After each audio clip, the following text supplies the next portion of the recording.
Bonjour chers amis de la culture, bonjour à tous les abonnés de PF Bonheur TV, bonjour Nabino Soubamessana Kolanda Bisso, c'est avec un grand plaisir que le vôtre Patience Fayulu Bonheur PFB, donc Papa National, Papa Bonheur est encore là, Nabanda Konabino pour que tu aies solo là un peu, na makambuka que les alliés koleka na katia si yamboka Nabisso, notamment na domaine culturel, tous alliés comme on a artiste bazali kokufa, oui c'est vrai que la mort ils allaient loko yabisono ces alliés nzela mutunyoso il dépend de la volonté à mutute, mais ce qui fait mal ils allaient la vie y artiste, donc vie artiste est tellement médiocre et il y a un autre ligne quand même tout le belango dans mokolo lelo parce que tout le temps qu'est-ce qu'on voit, maman Olive Salelanga boye, maman Denise Salela Bisso Boko Talikambo, Talela Bisso Likambo. C'est vrai que c'est des choses qui peuvent arriver, c'est vrai que c'est des choses où ceux qui aident des alliés, mais il y a des choses que nous pouvons éviter, nous pouvons vivre décemment dans Moussala Naye, ceux qui baissent en valeur, ceux qui allaient structurer. Alors si c'est la première fois pour vous, alors n'hésitez pas, abonnez-vous dans d'autres chaînes PF Bonheur TV et activez la cloche de notification pour ne rien manquer. Donc abonnez-vous aussi sur notre deuxième chaîne qui est Papa National Télévision et n'oubliez pas aussi de vous abonner à page Nabiso Facebook qui est PF Bonheur TV officiel, les bonnes pages Nabiso Facebook et pas puis émission Nabiso tout allez diffuser parce que tout ça la live direct, tout ça la émission enregistrée. Donc aujourd'hui on a jugé bon d'être un peu à l'extérieur et d'essayer un peu de parler de la culture congolaise, de tout ce qui se passe dans le domaine artistique, dans le domaine culturel, mais aussi essayer un peu de faire la comparaison entre ce qui se passe sur place au pays et ce qui se passe ici. Tout met un peu kota la makambwango nenge nini ezali koleka. Alors bande konangai toujours mon artiste, vie artiste.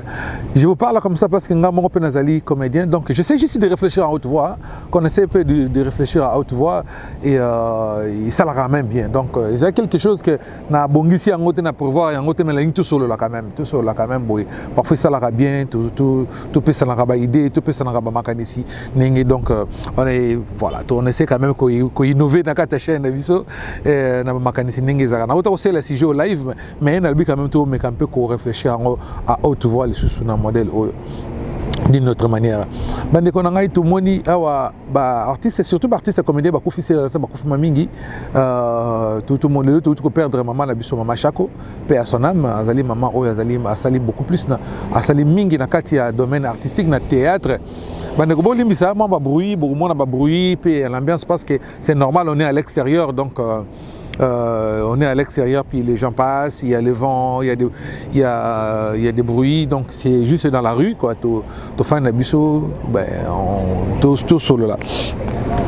Maman Chako ou tu kufa, maman Chako kufa tiki biso, mais hello on te moni apparemment on dit bazo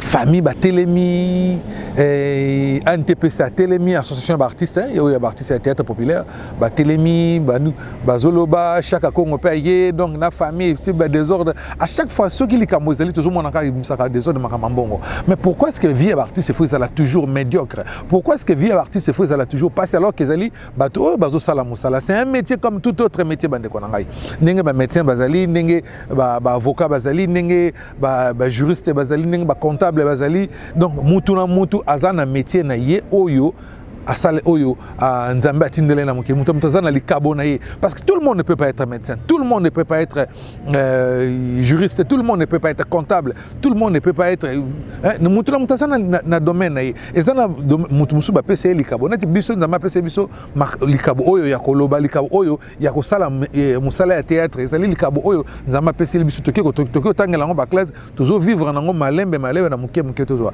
Mais Namboka na biso ele ontomoni que rien ne marche na makambo surtout dans le domaine culturel.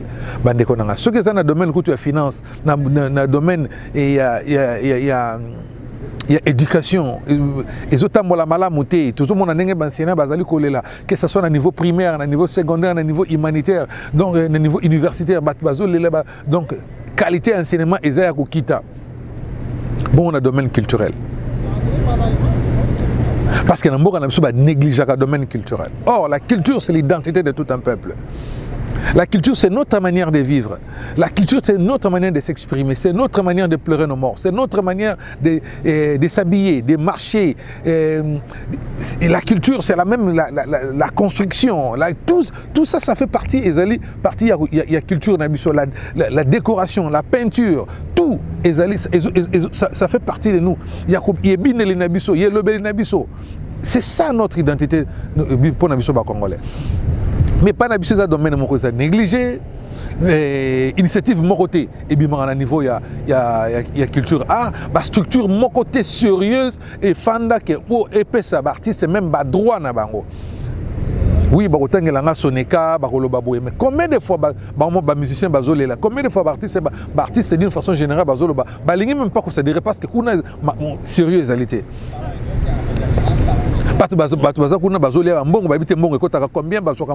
Combien donc et là comment côté est structuré est-ce qu'on peut pas faire un effort que makambo ait changé que makambo est comme structuré pour nabola mon biso moko pour que to bongise eloko na biso moko il faut kaka mon ezala bo pesa na maboko mundele il faut kaka mundele ko beta film il faut kaka financement outa na libanda alors que nous on est capable de générer beaucoup d'argent na culture et art na mboka na biso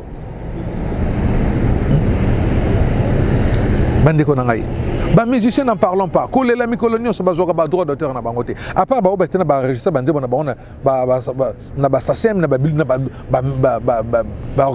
organisation ils ont mis la poto ba ozo ba mbongo na bango même ba oyo pas na biso na Congo. Beaucoup d'artistes bazar na ba yebi même pas ndenge nini bon écoute là combien pour na ko enregistrer c'est quoi pourquoi ba droit d'auteur et quand est-ce que ko réclamer droit d'auteur na yo.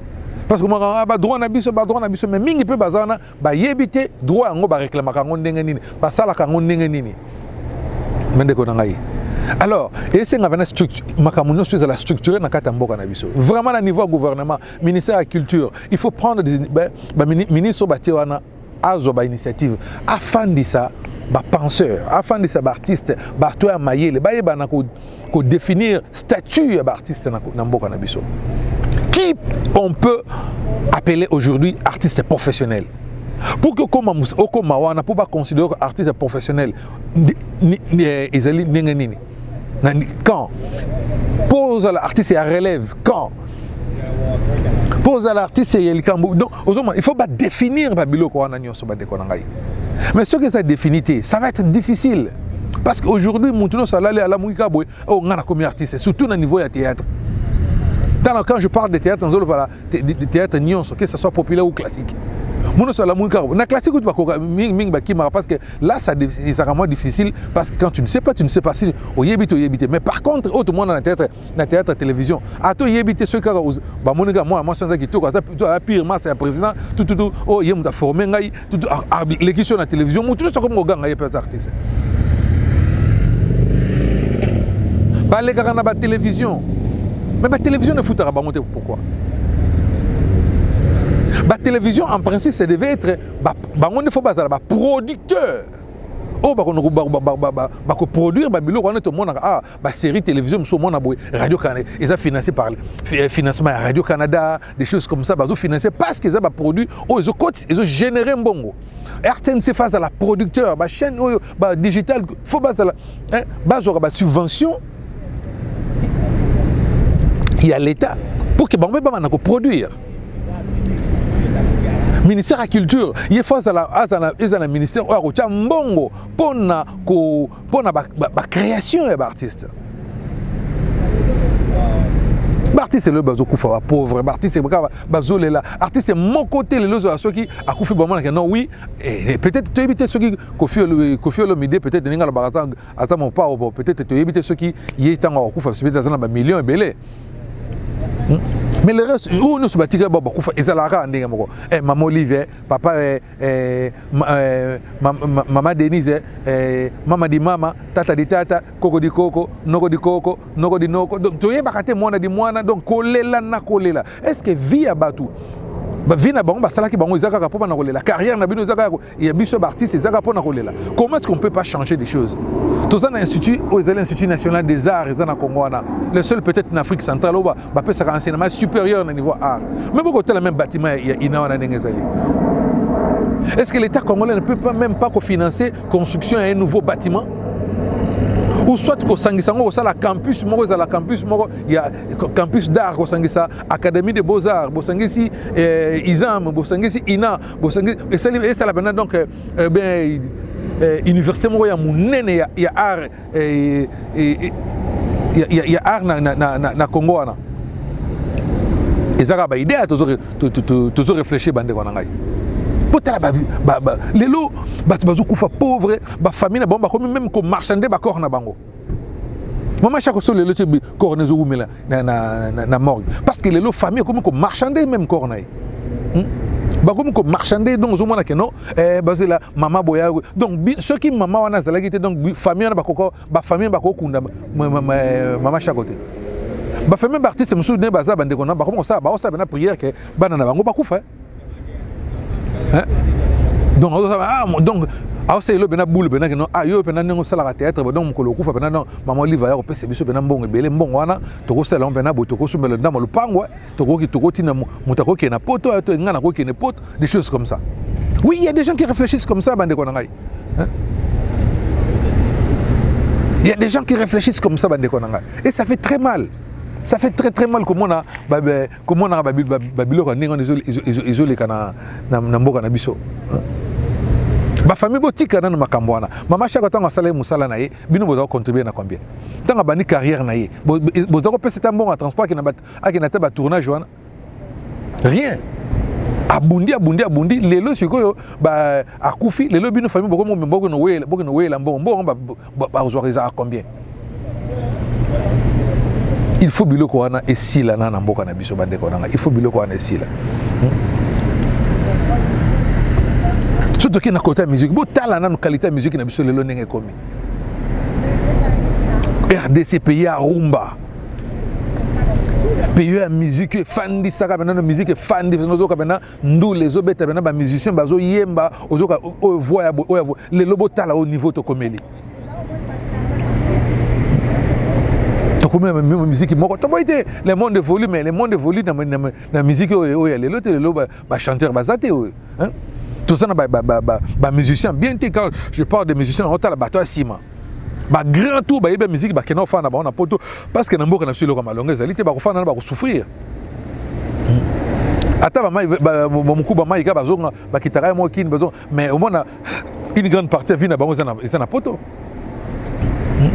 il y a na poto ba vie le Rigo Star partout ba yebi musique ya Congo ba yebi rumba ya Congo soka beti o senti que non ça c'est la rumba congolaise mingi baza na poto ba musicien o ba yebi o ba talaki ko composer les ba vie ba papa na biso musique wana ba musique ya ba franco ba musique ya ba taboulay ba musique ya ba grand calais ba musique ya papa wendo ba musique ya ba Kester Mene ba musique ya ba papa wemba au senti ba musicien bazalaki bazo yemba na sime fanda na liboso ba mais o ya lelo o ki budi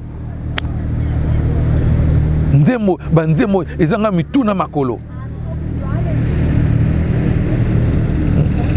yamba bisino ko ba faire faut ko féliciter bango hein ba bisino ko ba faire ba bisino ko ba fali faut ko féliciter bango po bango mo batika na mo bazana ba orchestre ezobeta ke ba musuba ke na kota ba musique moko donc ba musicien ba studio wana akia sombi moi tout moko boya beta ka mo biloko mo boya ezanga tina baka po bateli yango atika ba voix ba bongise les voix abimi danger bo tia bango ba ko beta concert ba okima ba kokate bande ko na ngai ba kokate ba okima bande ko na ngai tout tolo barna ba makam susu ba musicien na biso na photo féliciter ba mais bo tala ndenge minene lelo ba sa ko se retrouver te et pas ba combattant ba bi bo beta concerter pona bi bino ba nzemo na bino za buzoba beaucoup misa bino mutu bo tsaki ba politique beaucoup misa ba politicien mitu makasi bo yemba ba politicien ba lingité tout donc ba musique culture na biso kufi lelo to zongi sima musique na biso kufi ezongi sima pona biso mongo to bomiango parce que parfois tozo takanda liboso na même na disiko to ko takanda to ko réfléchir bande ko na ba to privé bango lelo to lo baka biso so to parce que ngape na zanga poto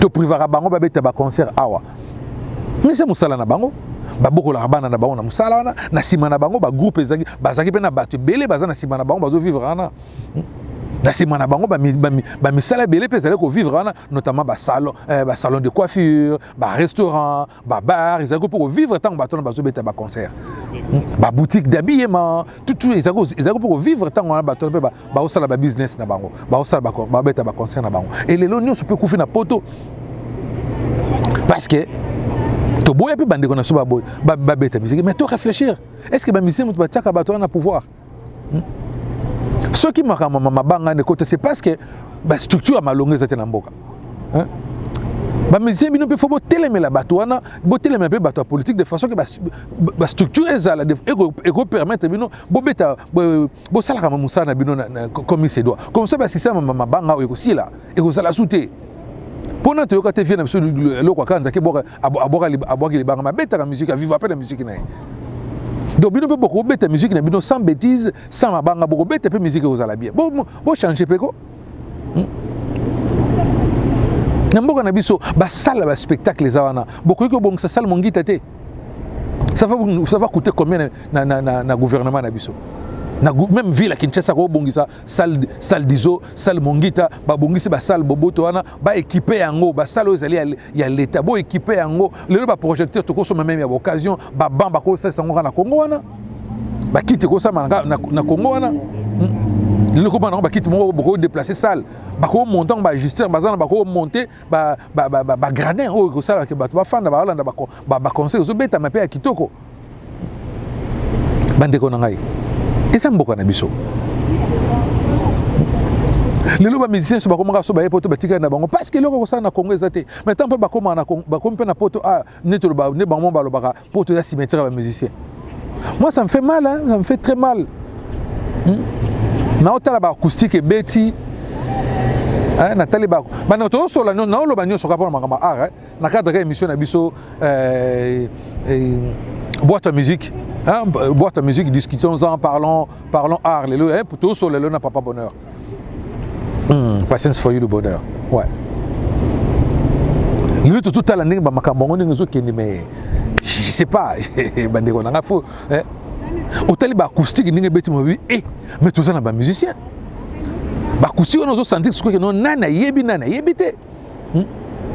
Obi na yoki vient biso Stino Mubi. As de la chorale, as de la kurunta. Hein? Vestino, coup de chapeau. Merci. Merci beaucoup Vestino Mubi.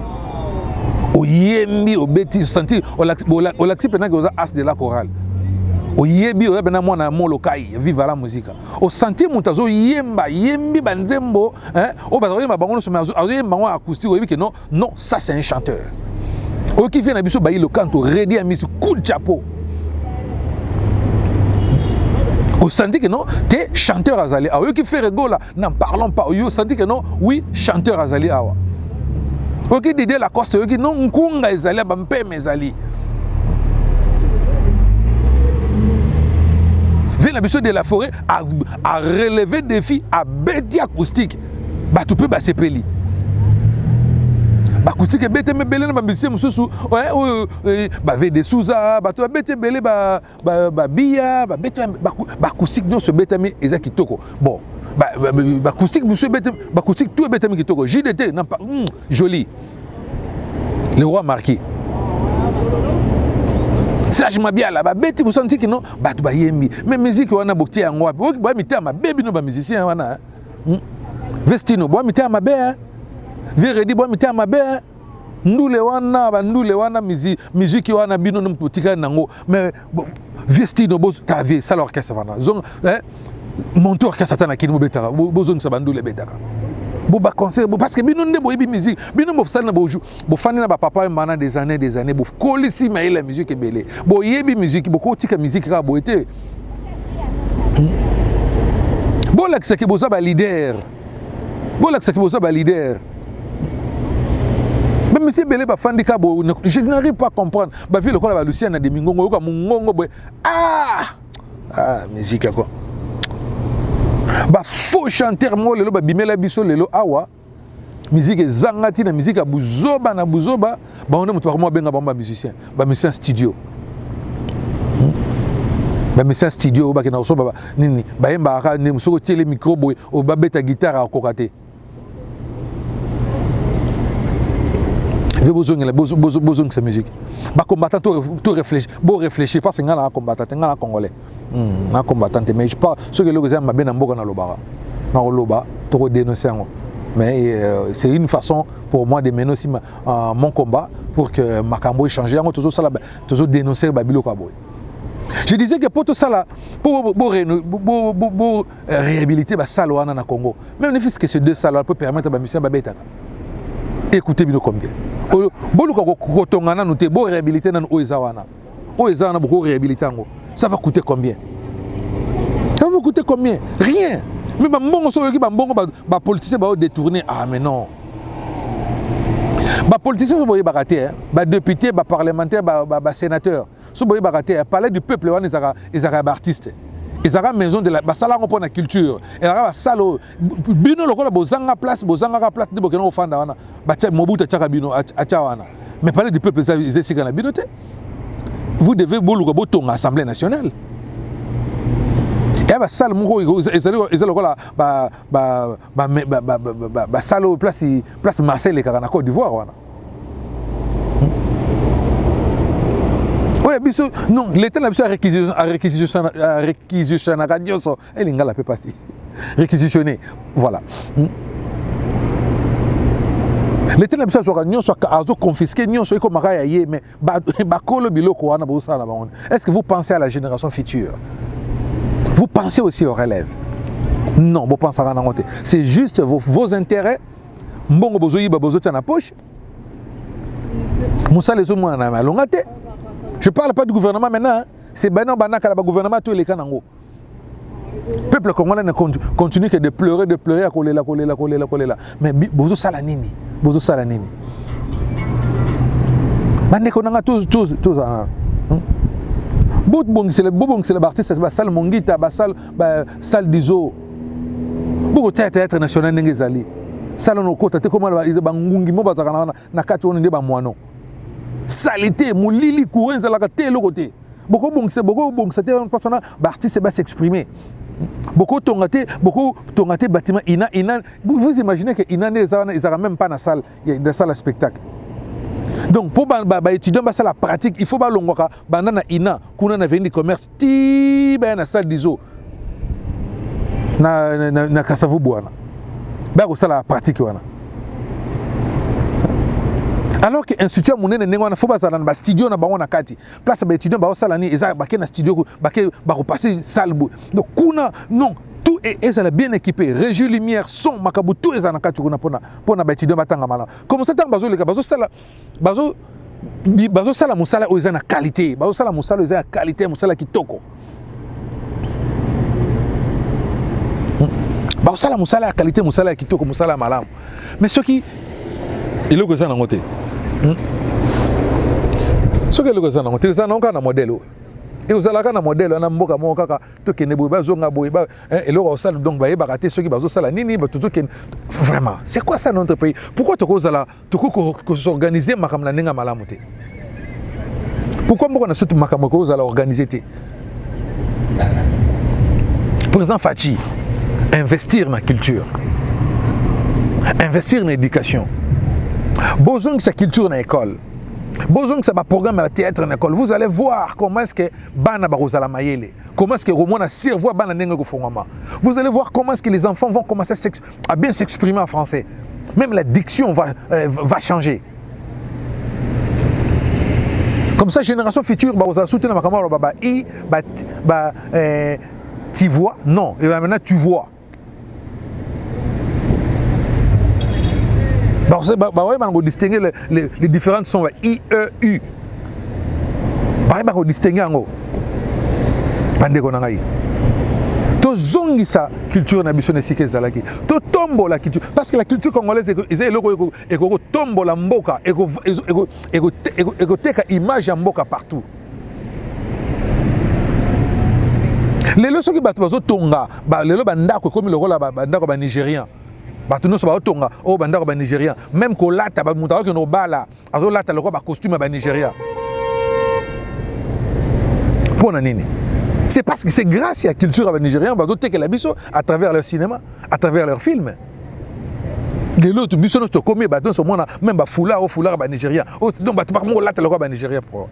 Parce que ils vendre image na bango. Biso peut vendre image na biso. Parce que tout ça na biloko na biso belé. Bande ko nangai. To bongisa, to détruire, to bongisa. Aux hommes constant aux pouvoir tant au côté ici quand on a personne bâton ba baby seki yo sala malamu. Fais du bien pour la génération future. Laisse tes traces. C'est ça qui est le plus important. Il faut toujours laisser des traces d'une façon positive. Mais ce que ça que yo personne mutana baby seki yo yibiliso bomi susu. Mais oti la trace à ma bé. Bolingi ba discours ba français belé mais musala zéro et l'okosate.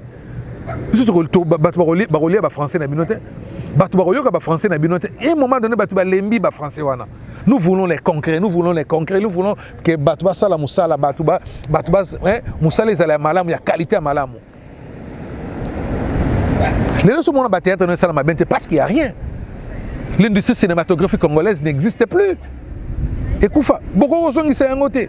Ba mécène bato ya libanda oyo ya politique ité financer nous avons des talents qui peuvent faire de beaucoup de choses le tokomona na festival à Cannes bokomona pe ba cinéma congolais ezali cinéma congolais ko sala partout na festival de Cannes partout boko et ko kende ko sala tout est possible.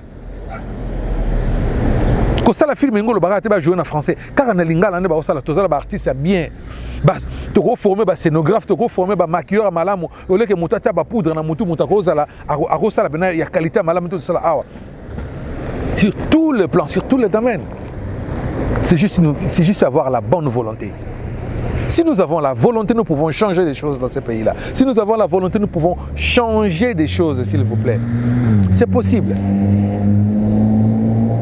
Voilà, et ça qui on a partagé la vidéo surtout du temps dans nos salles d'émission boito ba no là et gozana ndako gozana les bandes gozana kata studio na biso partout to nos salles tout solo là. Donc si c'est la première fois, n'hésitez pas. Tout ça ba tout le bara peut-être les kamuso to golo ba bo c'est félicité, n'hésitez bo limbisa to zali ba parfois mon robete libaku.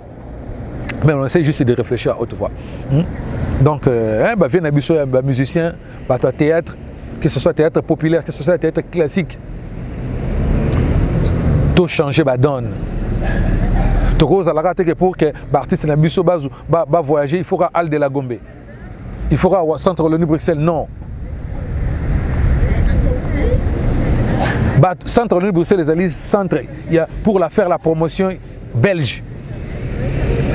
Al de la Gombe c'est pour faire la promotion de la culture française. Biso peut à la peau dans ça la culture biso ba centre culturel na biso ezala bo financer ba compagnie de théâtre ou ils sur place bo ta fond de la promotion culturelle bo financer institution ana bo ta ba solo ba mayele o ba ko générer mbongo et ben on kota na caisse l'état bo créer chaque province ezala na structure moko ya solide o ko ba financer ba artistes localement c'est possible parce que dans nos provinces il y a beaucoup d'argent mais tout ça va dans vos poches. Le Congo n'est pas un pays pauvre, le Congo c'est un pays riche. Aujourd'hui, on a 21e siècle, l'autre voiture électrique. Et je salamana et cobalt et alors que Bissot a au moins 70% de réserve mondiale. Il y a cobalt. Mais tout ça, là, on nini. Tout ça, on a maille partout. Tout ça, on a même bateau de pêche. Attends, mon quoi pamba. Tout ça, on a bateau de pêche. Tout ça, on a bampio de kaouka. Et bâtiment, on a formé, on a gelé, congelé, des choses comme ça. Bande konangaï. On peut changer des choses dans notre pays. Les artistes, relevez vos têtes, relevons-nous. Nous pouvons changer des choses dans ces pays-là, les artistes. Topé ça, combattant raison t'es. Mais Bissot tu as raison, voilà les artistes ont changé des choses. Artistes au bazan à niveau, na bazan à parlement, bobunda pour que l'eau bas, moque soit statut d'artiste, bobunda. Beaucoup d'artistes, beaucoup de institutions partout au côté pour que tu actives ma cambo. Parce que si nous pensons tous la voilà, merci beaucoup. Si c'est la première fois, n'hésitez pas, abonnez-vous dans notre chaîne PF Bonheur TV ou dans notre deuxième chaîne Papa National Télévision et aussi sur notre page Facebook PF Bonheur TV officiel. Allez vous abonner massivement et activez toujours la cloche de notification pour ne rien manquer. Si l'émission vous a plu, botiquez le commentaire dans Nengase. Ce qui peut et c'est possibilité, botiquez le commentaire, n'importe quoi améliorer mon sala oyo tozali ko sala. Merci beaucoup et beaucoup de même message na voice na numéro de WhatsApp na numéro de téléphone ezana beaucoup bien na WhatsApp beaucoup de voice mais ezala dans le respect, pas d'insultes, pas de gros mots s'il vous plaît, hein, tozala quand même na respect na biso nyonso. Vraiment merci beaucoup. Nzambe na lola eba na kopambola moko na moko oyo to oyo a joué tant ya kolanda émission oyo bo partager bo aimer et ko sala biso ba vrai bien makasi tozali libanda ba ndeke baso ko leka likolo. Donc voilà, merci beaucoup, que Dieu vous bénisse, je vous aime, je vous adore. Merci. Des gros bisous à vous. Ciao.